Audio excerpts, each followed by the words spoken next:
आज मैं आपके सामने बहुत पुराने समय की एक कहानी सुनाने जा रही हूँ जो कि हमें हमारे दादाजी सुनाते थे। एक बार की बात है कि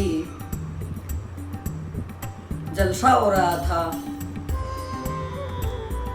पहले ये नहीं था कि राजा अलग बैठेगा और प्रजा अलग। राजा के स्थान के पीछे प्रजा बैठ सकती थी, उसके आसपास बैठ सकती थी। राजा भोज भी नाटक देखने गए हुए थे, जलसा देखने गए हुए थे और बाकी जो प्रजा थी वो भी वहीं पर नाटक देख रही थी। राजा बैठे हुए थे, नाटक चल रहा था। एक सुनार की लड़की जो राजा के बिल्कुल गद्दी के पीछे थी, बैठी हुई थी, उसकी बहन जाती है और उसे कहती है कि चलो बहन, माँ ने बुलाया है, काफी देर हो चुकी है। लेकिन सुनार की लड़की ने कहा कि नहीं, अभी राजा भोज 7 घड़े पानी के भर रहे हैं, वो भर लेंगे, उसके बाद आऊंगी। अब ये आवाज राजा के कानों में भी गई। राजा ने मुड़ के देखा कि ऐसा कौन है जो तेरे से 7 घड़े पानी के भरवा रहा है। थोड़ी देर बाद सुनार की लड़की की बहन फिर आई कि माँ गुस्सा कर रही है, बहुत गुस्से में है और आप चलो क्योंकि देर बहुत हो चुकी है। सुनार की लड़की ने वही वाक्य फिर दोहरा दिए कि राजा भोज 7 घड़े पानी के भर रहा है, ये भर लेगा फिर आऊंगी। फिर राजा ने बड़े गौर से देखा कि ऐसा कौन है जो मेरे से 7 घड़े पानी के भरवाएगा, और राजा के मन में क्रोध पैदा हो जाता है। अब रात को राजा भी चला जाता है अपने घर और सुनार की लड़की अपने घर चली जाती है। लेकिन राजन रात को सो नहीं पाता। वो सोचता है कि ऐसी क्या बात है कि सुनार की लड़की मेरे से 7 घड़े पानी के भरवाएगी, क्यों भरवाएगी, क्या रीजन है। उसने अगले दिन लड़की के पिता को अपने पास बुला लिया और कहने लगा कि सुन भाई, आपकी लड़की का डोला मैं मांगता हूँ, मैं उससे शादी करना चाहता हूँ। अब सुनार ने कहा, महाराज मेरे अभाग्य, धन्य हो गया मैं कि एक सुनार की मामूली घर की लड़की और राजघराने में जाएगी, इससे अच्छा और क्या हो सकता है। बोले फिर भी मैं अपने भाईचारे से पूछूंगा और मैं फिर आपको जवाब देता हूँ, वैसे मेरी तरफ से हाँ है। गया, सुनार ने अपने भाई इकट्ठे किए और बोला, राजा लड़की का डोला मांगा है, इससे अच्छी और क्या बात हो सकती है कि राजघराने में लड़की जाएगी और रानी कहलाएगी, राज करेगी। अब सारे के सारे जो उसका भाईचारा था वो खुश हो गया कि चलो राजा के यहाँ हमारी रिश्तेदारी हो जाएगी और लड़की रानी कहलाएगी, बड़े जो है ना हमारा मान सम्मान होगा और हमारा भी जो है ना काम हो जाएगा, जो भी हम चाहेंगे। अब राजा की शादी हो जाती है और सुनार की लड़की उसके घर पहुंच जाती है। राजा ने क्या कहा, जाते ही उसका डोला उतरते ही और बोले इसको अलग से महल दे दो, सफेद साड़ी दे दो इसको पहनने के लिए, और छत के ऊपर, अपने महल की छत के ऊपर मटका रखवा दिया दही का भर के, और एक हाथ में बांस दे दिया थोथा, बोले बांस उड़ाएगी, क्योंकि काग उड़ाएगी, क्योंकि इसने कहा था कि राजा 7 घड़े पानी के भरता है, मैं कैसे भरता हूँ, अब इसको पता चलेगा। उसी से उस दिन उसको सजा देता है कि तू काग उड़ेरी रहेगी, कौवे आएंगे दही के मटके पे और तू सारा दिन इनको उड़ाएगी, यही तेरी सजा है। अब कोई बात नहीं, सुनार की लड़की जो भी हुक्म मिला वो करने लगी। सफेद साड़ी पहन के सुबह उठ के बांस हाथ में लेके सारा दिन काग उड़ाती, कौवे आते रहते जाते रहते, वो खड़ी रहती, कोई बात नहीं। किसी दूसरी नगरी का राजा अपनी लड़की की शादी के लिए शर्त रखे हुए था कि जो राजकुमार आएगा मेरी लड़की से शादी करेगा, वो मेरी लड़की के सवालों का जवाब देगा और शादी कर ले जाएगा। अब राजा को तो घमंड था अपने ऊपर कि तू तो बड़ा प्रतापी और बड़ा विद्वान राजा है। लड़की की शर्त थी कि जो 20 गिनेगा उसी से मैं शादी करूंगी। हर एक राजा सोचता था कि 20 की भी क्या गिनती होती है, 20 तो कोई भी गिन देगा और राजा की लड़की का डोला ले आएगा। अब राजा भोज को भी ये अपने आप पे गुमान था, घमंड था, अहंकार था कि मैं जाता हूं और राजकुमारी के साथ शादी करके आता हूं। अब राजा अपना फौज लेके और पहुंच जाता है उस नगरी के बाहर, अपनी फौज को ठहरा के और अंदर जाता है तो राजा बोलता है लड़की का पिता, ये सोच लेना राजकुमार, यहाँ आप जैसे बहुत से राजकुमार कैद में पड़े हैं। यदि मेरी लड़की के सवालों का जवाब ठीक नहीं हुआ तो आपको भी कैद काटनी पड़ेगी। तो उसको तो अपने आप पे बहुत घमंड था, बड़ा समझदार समझता था, बुद्धिमान समझता था कि क्या है 20 ही तो गिनने हैं। अब उसने कहा कि बोलो। अब राजा ने गिनती शुरू करी, 1 2 3, बोले अंदर करो जेल में। उसको नहीं पता था कि ये लड़की विद्वान है और विद्वता चाहती है। अब क्या था, जो ही राजा कैद में चला गया, सुनार की लड़की जो कागुडेरी बनी हुई थी उस पे कोई अंकुश नहीं रहा। उसने अपने सैनिकों से कहा, सैनिकों अब आपने राजा की गैरहाजिरी में मेरा हुक्म मानना है। बोले बताओ रानी क्या करना है। उसने अपने मायके वालों को बुलाया और उनको कहा कि मेरे लिए मर्दों के कपड़े लेके आओ और 20 ऊंट 10 घोड़े इनकी तैयारी करो और नगरी से बाहर खड़े कर दो उनको। अब रात के समय सुनार की लड़की ने मर्द का भेष बनाया, राजकुमार का भेष बनाया और घोड़े पे चढ़ के ऊंट साथ में लेके और पहुंच गई वहीं जहां राजा भोज को कैद हो रखी थी, जहां उस लड़की से शादी करनी थी। अब वहां कहने लगे कि आप कौन। बोले मैं तो छोटा मोटा व्यापारी हूँ, ऊंटों पे अपना सामान ढोता हूँ, घोड़े हैं ये 2-4 अपने रखता हूँ, मैं तो छोटा मोटा व्यापारी हूँ। कोई बात नहीं। उसने जाके ढोल का डंका मारा कि एक व्यापारी आपकी लड़की से शादी करना चाहता है। राजा बोले व्यापारी, राजा की लड़की क्या करेगा तू शादी करके। बोले आपने ठेका है, आपकी शर्त पूरी करूंगा और शर्त पूरी हो जाए तो आपकी बेटी शादी कर लेगी, नहीं होती तो रहने देगी। बोले आजा, तेरे को भी कैद में रहने का शौक है तो तू भी आजा। अब सुनार की लड़की जो मर्द के भेष में थी वो गई।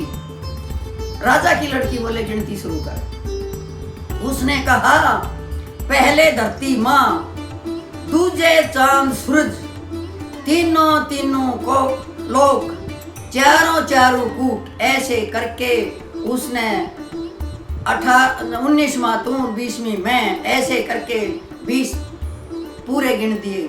और राजा की लड़की ने जो व्यापारी बना हुआ था सुनार की लड़की, उसके यहाँ माला डाल दी और उनकी शादी हो गई। अब लड़की के पिता ने राजा ने कहा कि आप मेरे दामाद हो गए, व्यापारी नहीं, बताओ राज चाहिए क्या चाहिए। बोला राज का मुझे क्या करना है, मैं तो रमता राम फकीर हूँ, व्यापारी हूँ, आज यहाँ हूँ, कल वहाँ हूँ, परसों वहाँ हूँ, मुझे कुछ नहीं चाहिए। बोला फिर दहेज में क्या चाहिए। बोला दहेज में शर्त। बोला क्या शर्त चाहिए। बोला जितने भी कैदी हैं सबको छोड़ दे। अब सभी कैदियों को छोड़ दिया, उसमें उसका पति राजा भोज भी था। अब लड़की राजकुमारी को लेके पति रूप में, क्योंकि वो तो उस टाइम पे मर्द का भेष धर के उसका पति बनी हुई थी, और आ जाती है और रास्ते में एक बावड़ी होती है सुंदर सी, वहां रुक जाती है। राजा भी सोचता है कि ये आश्रय ठीक है, और राजा भोज भी वहीं आके डेरा डाल देता है और वहीं वो भी रुक जाता है। अब क्या होता है, राजकुमारी जो थकी हुई थी, क्योंकि वो तो राजकाज की आदत थी, सुनार की लड़की को मेहनत करने की आदत थी, वो मर्द वेश में थी, लेकिन अपने सारा श्रृंगार साथ लेके गई हुई थी। उसने अपने तंबू में अपने नौकरों को कहा कि तुम ध्यान रखना कि कोई अंदर ना आ पाए। अरो सोड़ा श्रृंगार करके, साड़ी पहन के, बहुत सुंदरी बन के, हाथ में दीवा लेके और जाती है, और बावड़ी के ऊपर जाके ऐसा मल्हार गाती है कि आसपास के जो दूसरे रुके हुए थे राजन, सबकी आंखें चैर हो जाती हैं कि इतना सुंदर गीत, और रात के समय ठंडा मौसम, कौन है ऐसी मधुर वाणी वाली जो गा रही है। अब राजा भोज उठता है और जाता है। जब वो जाता है तो दीवे के फूंक मार के, दीवा बंद करके, और वापिस अपने तंबू में आ जाती है। राजा तड़पता है कि वो भजन, वो मल्हार मैंने अवश्य सुनना है। अगले दिन राजा सो नहीं पाता और इंतजार करता है कि मल्हार किस टाइम पे शुरू होगा, और तू जाके उसका मल्हार सुनना। अब जो ही मल्हार शुरू होता है सुनार की लड़की का, त्यों ही राजा पहुंच जाता है और कहता है कि ए देवी, मुझे मल्हार सुना दे, मैं तेरे पैरों पड़ता हूं, मुझे मल्हार सुना दे। सुनार की लड़की कहती है, जो उसके लिए अननोन है उस टाइम पे, बेजान है, कि राजन मेरे को काम है, मैं नहीं सुना पाऊंगी। बोले क्या काम है? बोले मेरे को बावड़ी में से 7 घड़े पानी के भर के पेड़ों में डालने हैं, यदि आप मेरा वो काम कर दो तो मैं जो है ना आपको मल्हार सुना दूंगी। बोले ये कोई बात नहीं, आप मल्हार शुरू करो, मैं आपके घड़े पानी के भर के बावड़ी में से और पेड़ों में डालता हूँ, तब तक आप शुरू करो। अब सुनार की लड़की मल्हार शुरू करती है, गाना शुरू करती है, और राजा बावड़ी में से मटका भरता है और पेड़ों में डालता है। जब 7वां घड़ा डालता है तब सुनार की लड़की दीवे के फूंक मार के अपने तंबू में आ जाती है, और राजा खड़ा का खड़ा रह जाता है, चारों तरफ देखता है, उसे कुछ दिखाई नहीं देता अंधेरे में कि ये क्या हुआ। तब राजा का थोड़ा सा माथा ठन गया कि ये 7 घड़े पानी वाली बात कैसे क्या हुआ, लेकिन वो तो मैंने कागुडानी बना रखी है, वो तो आ नहीं सकती यहाँ। फिर राजा सोचता है कि चलो कोई बात नहीं, सो जाता है। सुबह उठते हैं, सुनार की लड़की जो मर्द वेश में थी वो राजा के पास जाती है। राजा भोज से कहती है कि राजन मैं तो एक व्यापारी हूँ। उससे पहले जो लड़की थी उसने अपना सारा हाल राजा की लड़की जिसके साथ वो शादी करके लाई थी उसको बता दिया था कि मैंने तो सिर्फ अपनी शर्त पूरी करनी थी, और इस शर्त के कारण मैंने आपसे शादी की, लेकिन आपकी शादी तो मेरे पति से ही होगी। अब राजा की लड़की ने सोचा कि ये तो तेरे जैसी है, तू भी लड़की और ये भी लड़की, ये भी ठीक कह रही है। राजा की लड़की ने हाँ भर दी, वो एग्री होगी कि भाई मैं ठीक है, राजा भोज के साथ रानी बन के जाऊंगी।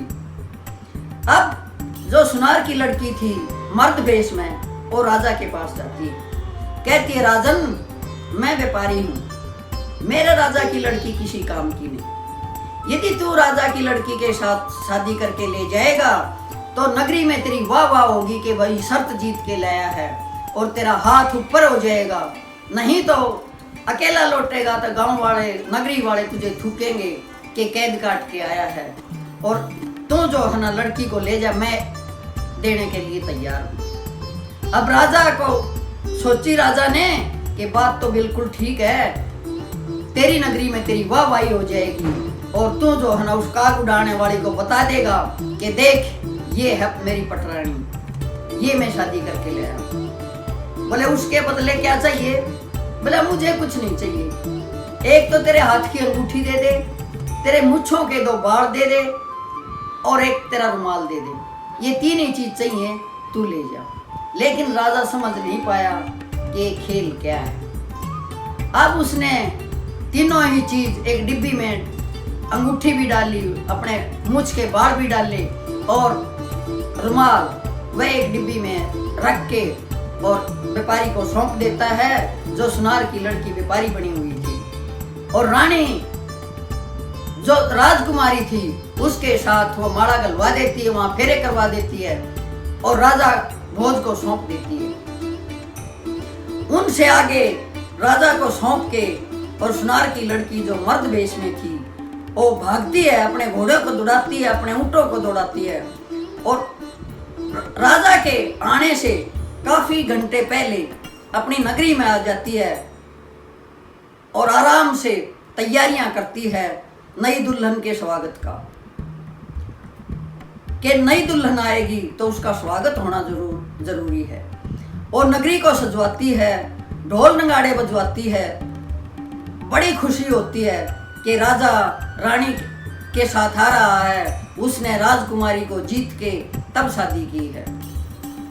अब जो ही नगरी के बाहर आता है राजा भोज, अपने हलकारे भेजता है कि जाओ उसको कह दो जल्दी से काग उड़ाएगी, नहीं तो अच्छा नहीं होगा, मेरे सामने नहीं आएगी, यदि मेरे सामने आएगी तो मैं उसका धड़ सिर से अलग कर दूंगा। अब हलकारे आए, सुनार की लड़की के को हुक्म सुनाया, उसने बोला कि चलो ठीक है, और राजा जाना मैं जानू, आने तो दो, पहले तैयारियों में जुटो, तैयारियां करो। अब जो ही राजा और आगे आया, फिर हलकारा भेजा, बोले बता दो उसको कि महल पे चढ़ जाएगी सफेद बाणा लेके और बांस लेके वहां काग उड़ाएगी। बोले ठीक है, तुम्हारा हुक्म पूरा हुआ। जो ही राजा ड्योढ़ी पर आता है, आरते का थाड़ लेके 16 श्रृंगार करके सुनार की लड़की आगे खड़ी हो जाती है। राजा क्रोधवश देखता है, लेकिन प्रजा साथ है, उसके दूसरे राजे महाराजे जो कैद से छुटे थे वो भी साथ हैं। वो आता है, बोल नहीं पाता, अंदर आते हैं और रानी सुनार की लड़की जो खुद शादी करके लाई थी जिस राजा की लड़की, उसका बहुत तहे दिल से स्वागत करती है और उसे कहती है कि बहन तू आज से पटरानी है, मैं तुझे लेके आई हूँ, और उसका स्वागत करके उसे महल में ले जाती है। फिर राजा बोलता है कि तू यहाँ क्यों खड़ी है, जल्दी जा और काग उड़ा। बोले ठीक है राजन, लेकिन मेरी एक बात तो सुन ले। बोले क्या? वो डिब्बी निकालती है और उसको दिखाती है। जो ही राजा अपनी चीजें देखता है, अंगूठी, मूछ के बाल और रुमाल, सुन्न रह जाता है, हाथ जोड़ लेता है कि तू त्रिया जो हट होती है, जो त्रिया होती है, स्त्री होती है, यदि उसको अपनी शर्त पूरी करनी होती है तो किसी भी हद तक जाके वो पूरी कर सकती है। मैं तेरा गुलाम हूँ आज से, जो तू हुक्म कहेगी वो होगा, तू पटरानी है, यदि तू चाहे वो होगा, आज से राज में तेरी ही चलेगी। यही है एक नारी की शक्ति, यही है एक नारी की जिद, और यही है राजअट, और यही है त्रियाट। अब आप देखो कि एक स्त्री, एक नारी जिसे अबला कहती हो, क्या क्या कर सकती है। जय हिंद।